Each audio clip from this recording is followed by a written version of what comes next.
안녕하세요. 마가복음 4장 시작합니다. 4장은 갈릴리 바닷가에서 예수님이 가르쳐 주신 하나님 나라에 관한 비유입니다. 마태는 천국이라고 표현했지만 마가는 하나님 나라라고 표현하는 것을 눈치채셨나요? 천국, 즉 하나님 나라는 우리가 죽어서 가는 어떤 낙원을 말하는 것이 아니고요. 이 땅에 사는 성도가 예수 안에서 참 자유를 누리는 영적 공간을 천국, 즉 하나님 나라로 표현하여 예수님께서 말씀하시는 겁니다.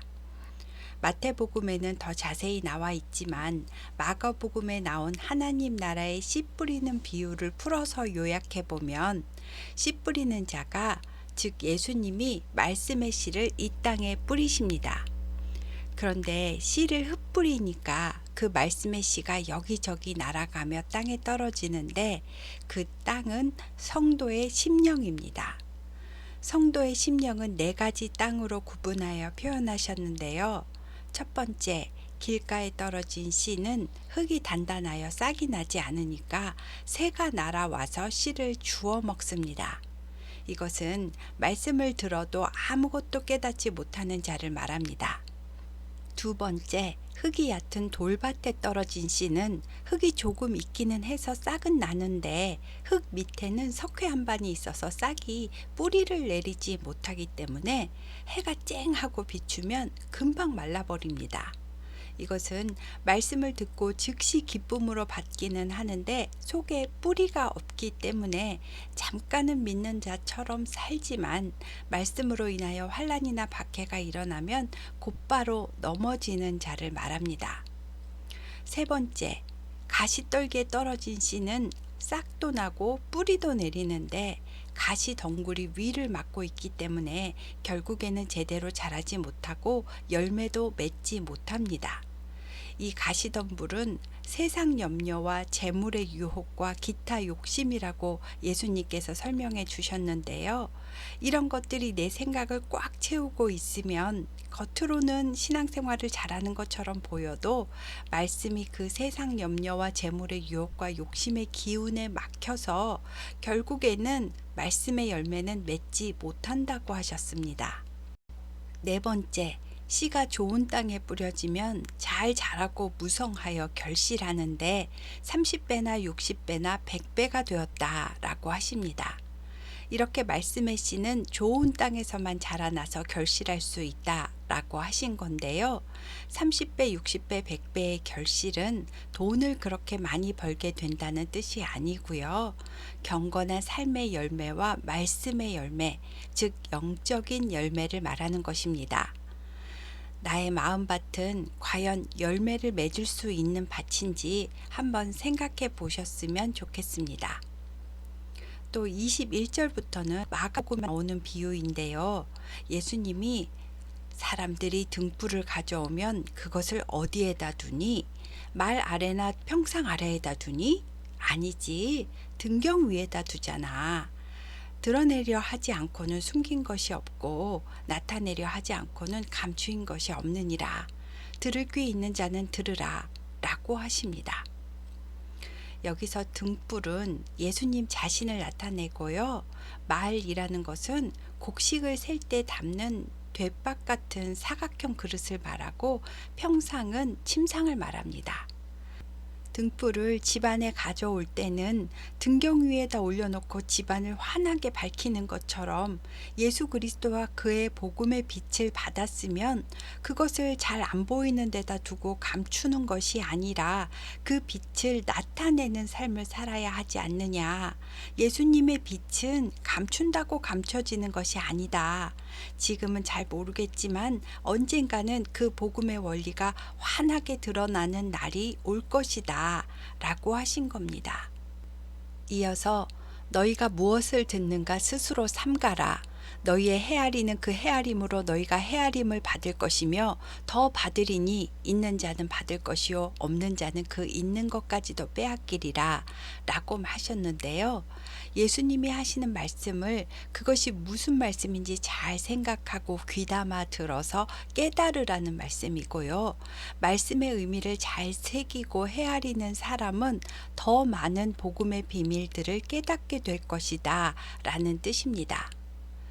또 하나님의 나라는 사람이 씨를 땅에 뿌림과 같다라고 하시면서 씨는 사람이 뿌리지만 그 씨가 밤새 싹이 나고 땅에 뿌리가 내리고 자라서 나중에는 열매를 맺고 곡식이 되는 신비로운 그 능력은 어떻게 해서 그렇게 되는지 그 원리를 아는 사람은 없지 않느냐.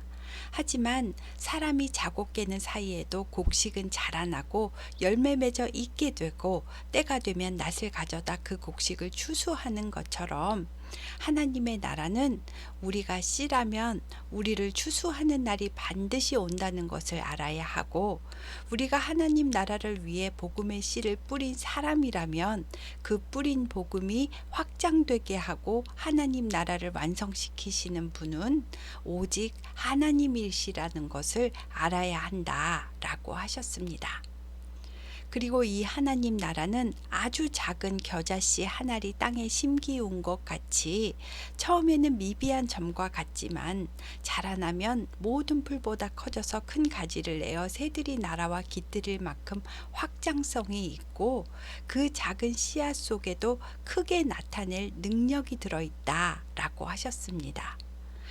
예수님은 이렇게 여러 가지 비유로 사람들이 알아들을 수 있게 하나님 나라에 대하여 설명하셨지만 사람들에게는 비유로만 말씀하시고 해석은 안 해주십니다.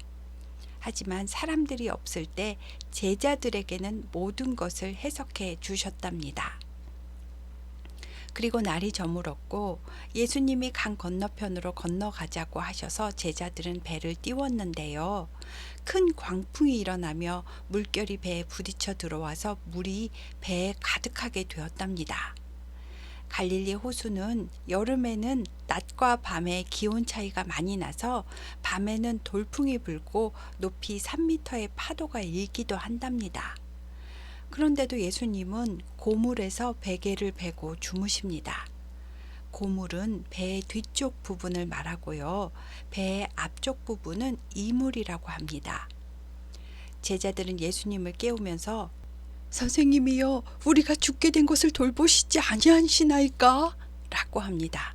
지금 다 죽게 생겼는데 잠이 오십니까? 라고 짜증내는 것 같은 느낌이지 않나요? 예수님은 깨셔서 바람을 꾸짖으시며 바다더러 잠잠하라, 고요하라 라고 말씀만 하셨습니다. 그러자 바람이 그치고 아주 잔잔하여졌답니다. 그리고 제자들에게 어찌하여 이렇게 무서워하느냐? 너희가 어찌 믿음이 없느냐? 라고 하셨습니다. 그동안 주님 이러면서 모시고 다니다가 위기 상황이 오니까 바로 선생님, 지금 잠이 오십니까? 라고 불평하는 모습에서 인간의 얕은 믿음을 볼 수 있습니다. 제자들은 심히 두려워하면서 그가 누구이기에 바람과 파도도 순종하는가? 라고 서로 말하더랍니다. 다음 5장도 이야기가 이어지는데요. 예수님이 저녁 시간인데 건너편 거라사인의 지방으로 가자고 하신 데에는 이유가 있었습니다. 그것은 군대 귀신 들린 사람의 영혼의 외침을 들으시고 육신이 피곤하심에도 강을 건너 찾아오신 겁니다. 이것은 예수님이 배에서 내리시자마자 더러운 귀신 들린 사람이 곧 무덤 사이에서 나와 예수님을 만나는 것을 보면 알 수 있습니다. 이 사람은 사람들이 쇠사슬에 매어 놓아도 곧 끊어버릴 만큼 괴력을 가지고 있어서 아무도 제어할 수가 없는 상태였고요. 밤낮 무덤 사이에서나 산을 다니면서 소리를 지르고 돌로 자신의 몸을 자해하고 있었답니다. 그런 그가 멀리서 예수를 보고 달려와 절하면서 큰 소리로 부르짖습니다. 지극히 높으신 하나님의 아들 예수여, 나와 당신이 무슨 상관이 있나이까? 원하건대 하나님 앞에서 맹세하고 나를 괴롭히지 마옵소서. 라고 하니 예수께서 이미 그 귀신에게 더러운 귀신아 그 사람에게서 나오라 라고 하셨기 때문이랍니다. 예수님이 거라사에 도착하시기 전에 귀신은 이미 예수님의 명령을 들었다는 말입니다. 예수님이 내 이름이 무엇이냐 하니 내 이름은 군대니 우리가 많음이니이다. 우리를 거라사에서 내보내지 마옵소서 라고 합니다. 그때 마침 돼지떼가 산 곁에서 먹고 있는 모습을 보고는 군대 귀신이 주여 우리를 돼지떼에게로 보내어 들어가게 하소서 라고 합니다. 예수님이 가라 하시니까 더러운 귀신들이 나와서 돼지에게로 들어가는데 거의 2,000마리나 되는 돼지떼가 놀라 미쳐서 바다를 향하여 비탈로 내리달아 바다에 빠져서 몰사하더랍니다. 돼지를 치던 자들도 놀라서 읍내로 뛰어들어가 사람들에게 알렸고 사람들은 어떻게 된 일인지 보려고 달려옵니다.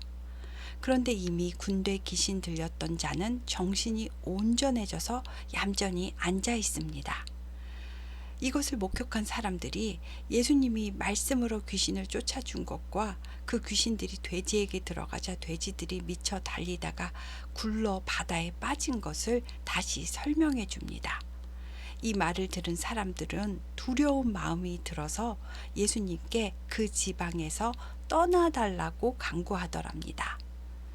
마태복음에서는 이 지방을 가다라 지역이라고 했고 귀신 들린 자도 2명이었었는데요. 마가복음에서는 거라사인의 지방이라고 표현했는데 이 지역은 데가볼리 지역으로 로마인들이 많이 살고 있었던 것 같습니다.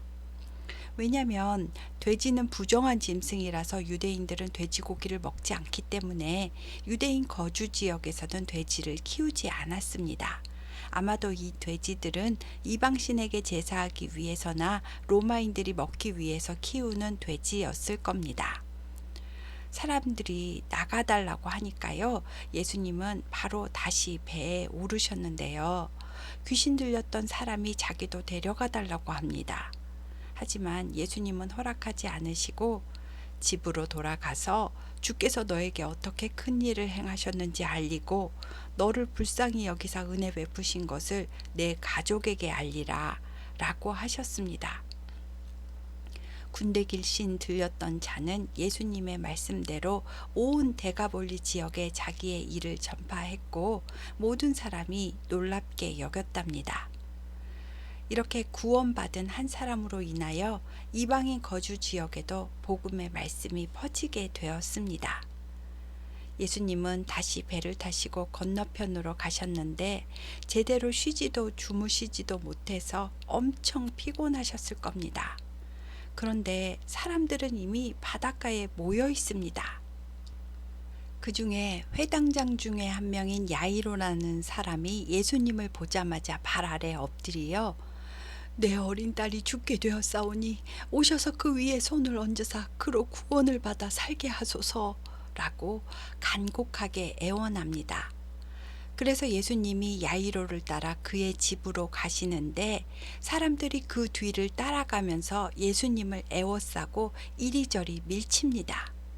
그때 12해를 혈루증으로 알아온 한 여자가 있었는데 그 여자는 병을 고치려고 온갖 노력을 하고 많은 의사를 찾았지만 돈만 다 허비하고 오히려 병이 더 깊어졌던 상태였습니다.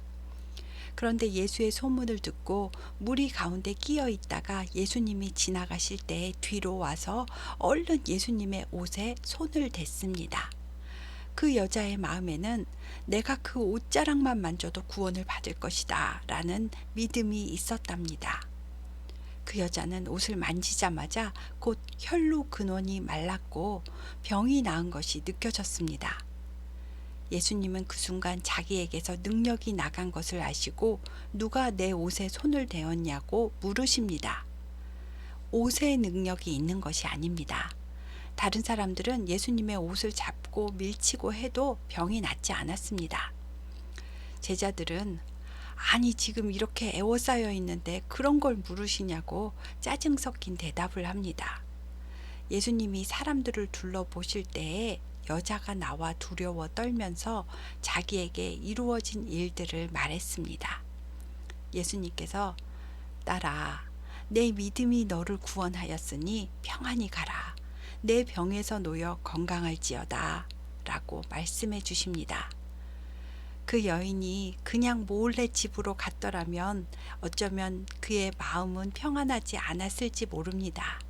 하지만 예수님께서 이렇게 너의 믿음이 구원을 이루었다 라고 말씀해 주시고 평안히 가라고 해 주시니 여자가 가지고 있던 그간의 마음의 고통스러운 아픔까지 치유가 되었겠다 라고 알 수 있습니다. 예수께서 아직 여자에게 말씀하실 때 회당장의 집에서 사람들이 와서 회당장에게 당신의 딸이 죽었습니다. 그러니 선생님을 집으로 모셔도 이제 늦었습니다. 라고 말합니다. 예수께서 그 하는 말을 곁에서 들으시고 회당장에게 두려워하지 말고 믿기만 하라 하시고 베드로와 야고보와 야고보의 형제 요한만 데리고 회당장 야이로의 집으로 가셨습니다. 야이로의 집에 들어가니 사람들이 소리를 지르며 울며 통곡합니다. 예수님은 그들에게 너희가 어찌하여 떠들며 우느냐? 이 아이가 죽은 것이 아니라 잔다 라고 하십니다. 이 말을 들은 사람들은 비웃었다는데요. 예수님은 사람들을 다 내보내신 후에 아이의 부모와 베드로, 야고보, 요한만 데리고 아이가 누워있는 방으로 들어가셨습니다. 그리고 그 아이의 손을 잡고 달리다 굼 하시니 그 아이가 곧 일어나 걷더랍니다. 달리다 굼은 아람어인데요. 달리다는 소녀야 라는 뜻이고 쿰은 일어나라 라는 뜻입니다. 야이로의 딸은 12살이었는데 이 소녀가 일어나 걸어 나오니 사람들이 크게 놀라더랍니다. 예수님은 야이로의 집에 가실 때에 왜 제자 3명만 데리고 가신 걸까요? 첫째는 시체가 있는 방에 12명이 우르르 몰려 들어가기가 보기에 좋지 않고 또 누군가는 본 것을 다른 제자들에게 증언으로 설명해 주어야 하기 때문에 이렇게 하신 것 같습니다. 예수님은 주님께서 직접 손을 잡아 일으키어 사망에서 생명으로 인도하시는 분이십니다. 다음 6장은 예수님이 야이로의 집을 떠나 고향 나사렛으로 가셨을 때의 일입니다. 오랜만에 고향에 오신 예수님은 안식일이 되어 회당에서 가르치셨는데요. 많은 사람이 듣고 놀라며 이 사람이 어디서 이런 것을 얻었느냐? 이 사람이 받은 지혜와 그 손으로 이루어지는 이런 권능이 어찌 됨이냐? 이 사람은 마리아의 아들 목수였고 야고보와 요셉과 유다와 시몬의 형제가 아니냐? 또 그의 누이들이 우리와 함께 여기 있지 않느냐? 하면서 예수를 배척하더랍니다. 내가 저 집 식구들 다 아는데 그냥 평범한 목수였어. 아유, 그 집에서 메시아가 나온다고? 아유, 말도 안 되지. 라고 생각하는 것 같습니다. 예수님은 그들에게 선지자가 자기 고향과 자기 친척과 자기 집 외에서는 존경을 받지 못함이 없느니라 하시며 예수님을 믿지 않는 나사렛 회당에서는 아무 권능도 행하실 수가 없어서 다만 소수의 병자에게만 안수하여 고치실 뿐이었답니다. 예수님은 그들이 믿지 않음을 이상히 여기시고 나사렛 주변의 모든 촌을 두루 다니시며 가르치는 사역을 하셨답니다. 이것을 보면 믿음이 얼마나 중요한 건지 알 수 있습니다. 어느 날 예수님은 12제자를 둘씩 짝을 지어 파송하시는데요. 제자들에게 더러운 귀신을 제어하는 권능을 주시고는 여행을 위하여 지팡이 외에는 양식이나 배낭이나 전대의 돈이나 아무것도 가지지 말며 신발만 신고 두벌 옷도 입지 말라고 명하십니다. 또 어디서든지 누구의 집에 들어가서 유숙하게 되거든 그 지역을 떠날 때까지 그 한 집에서만 거하고 이 집 저 집 돌아다니지 말라고 하셨고 어느 곳에 갔을 때 너희를 영접하지도 않고 너희 말을 듣지도 않거든 거기서 나갈 때 발 아래 먼지를 떨어버려 그들에게 증거를 삼으라고 하셨습니다. 하나님께서 필요한 것을 공급해 줄 사람을 만나게 해 주실 터이니 공급하시는 하나님만 바라보고 다른 것을 의지하지 말며 오직 복음 전파 사역에만 집중하라고 하신 겁니다. 또 발 아래 먼지를 떨어버려 증거로 삼으라 하신 것은 복음을 거부한 사람들에게는 본인들이 거부한 것이지 책임은 그들에게 있다라는 것을 확실히 하라는 말씀입니다. 이제 제자들은 둘씩 짝을 지어 나아가 갈릴리 근방을 다니면서 회개와 복음을 전파하고 많은 귀신을 쫓아내며 많은 병자에게 기름을 발라 고치는 사역까지 합니다. 예수님은 그냥 말씀으로 병을 고치셨지만 제자들은 당시에 연고같이 의료용으로 사용했던 감람 기름을 관습에 따라 발라주며 치료했던 것 같습니다. 이때는 세례 요한이 이미 처형이 된 후였는데요. 예수님의 사역이 널리 소문나면서 헤롯 안디바의 귀에도 예수님에 대한 소식이 들어갔습니다. 헤롯 왕은 이 소식을 듣고 자기가 목베어 죽인 세례 요한이 살아난 거다라고 하며 두려워하더랍니다. 세례 요한이 자기가 이복 동생의 아내 헤로디아와 재혼한 것을 옳지 않다고 지적했기 때문에 잡아다 옥에 가뒀었는데 요한의 책망을 들은 헤로디아는 요한을 미워하고 원수로 여겨 죽이고 싶어 했습니다. 헤롯은 그래도 세례 요한을 의롭고 거룩한 사람이라고 생각했고 세례 요한이 잘못을 지적할 때에 크게 번민하면서도 그의 말이 맞기는 맞다라고 달갑게 생각을 했었답니다. 마침 헤롯의 생일날이 되어 대신들과 천부장들과 갈릴리의 귀인들을 초대해서 잔치를 벌였는데 헤로디아의 딸이 들어와서 춤을 추면서 헤롯과 그와 함께 앉은 귀빈들을 기쁘게 했습니다. 헤롯은 기분이 좋아서 소녀에게 나라의 절반이라도 줄 테니 원하는 것을 말해보라고 했습니다. 그러자 헤로디아의 딸은 어머니의 지시대로 요한의 머리를 소반에 얹어달라고 합니다.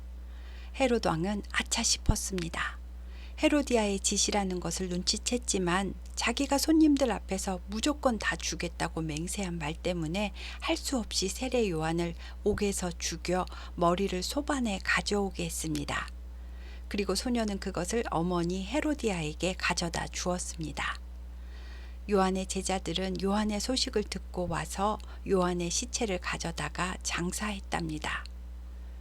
그런데 예수가 이적을 행하고 많은 무리가 그를 따른다라는 소식에 헤롯은 몹시 당황하며 죽은 세례 요한이 살아 돌아온 것이 아닌가라고 했다는 겁니다. 한편 보냄을 받은 12명의 사도들이 다시 예수께 나와 모였습니다. 그리고 자기들이 행한 것과 가르친 것을 낱낱이 예수님께 고하며 각각 선교 보고하는 시간을 가졌습니다. 예수님께서 그래 수고했다. 식사도 제대로 못한 것 같은데 이제 너희는 따로 한적한 곳에 가서 잠깐 쉬어라 라고 하셨습니다. 그래서 제자들은 배를 타고 마을이 아닌 한적한 들판이 있는 곳으로 이동을 합니다. 하지만 사람들이 배가 가는 곳을 확인하며 다른 고을로부터 도보로 그곳에 달려와서 예수님과 제자들보다도 먼저 도착해서 들판에서 기다리고 있더랍니다. 쉬려고 했는데 이렇게까지 사람들이 열성적으로 쫓아다니면 좀 짜증나고 피곤해할 법도 하지만 예수님은 이 큰 무리를 보시고 목자가 없어서 갈 바를 몰라 헤매는 양무리처럼 보여서 불쌍한 마음이 드셨답니다. 그래서 또 배에서 내려 여러 가지로 가르침을 주셨습니다. 그러다 보니 날이 저물었습니다. 그곳은 한적한 빈들이라서 마을과도 거리가 떨어져 있습니다. 제자들은 예수님께 예수님, 이곳은 빈들이고 날도 저물어 가니 무리를 보내어 두루 촌과 마을로 가서 무엇을 사 먹게 하옵소서 라고 합니다. 예수님이 너희가 먹을 것을 주라 하시니 예? 우리가 가서 이 많은 사람들 먹을 것을 사오라고요? 이 사람들 다 먹으려면 떡을 200데나리온 어치나 사야 되는데요 라고 합니다. 당시 노동자의 하루 품삯이 한 데나리온이었으니까 6개월 이상 쉬지 않고 일을 해야 모을 수 있는 돈이 200데나리온이었으니까요. 사람들이 얼마나 많이 모였을지 짐작할 수 있습니다. 예수님이 너희에게 떡이 몇 개나 있느냐 하시니 떡 5개와 물고기 2마리밖에 없습니다 라고 합니다. 예수님은 제자들에게 명하여 사람들을 떼를 지어 푸른 잔디 위에 앉게 하십니다. 그래서 사람들은 100명씩 또는 50명씩 모여 앉았습니다. 예수님께서는 떡 5개와 물고기 2마리를 가지사 하늘을 우러러 축사하시고 떡을 떼어 제자들에게 주며 사람들에게 나눠주게 하셨고 또 물고기 2마리도 이렇게 모든 사람에게 나눠주도록 하십니다. 그런데 신기하게도 다 나눠줄 때까지 떡과 물고기가 줄어들지 않았습니다. 오히려 모든 사람이 다 배불리 먹고도 남은 조각과 물고기를 12바구니에 가득 차도록 거두었답니다. 그리고 떡을 먹은 남자만 5,000명이었더라 라고 설명합니다. 쉴만한 물가의 푸른 초장에서 양무리에게 상을 차려주시는 목자의 모습이 연상됩니다. 예수님은 제자들을 즉시 재촉하사 무리는 예수님이 해산시킬 테니 먼저 배를 타고 건너편 벳세다로 가라고 하십니다. 벳세다는 어부의 집이라는 뜻으로 베드로와 안드레의 고향도 벳세다였고 빌립의 고향도 벳세다였습니다. 그런데 다른 복음서를 보면요. 예수님이 지금 벳세다 근처 한적한 들판에 계시고 배를 타고 벳세다 건너편 가버나움으로 가라 하신 것을 알 수 있습니다. 그러니까 건너편 벳세다로 가라가 아니고 벳세다 건너편으로 가라 라는 것으로 이해하시는 것이 맞을 것 같습니다. 아무튼 예수님은 제자들을 다 보내시고 모여든 무리도 배불리 먹여 해산시키신 뒤에 기도하시러 산으로 가셨답니다.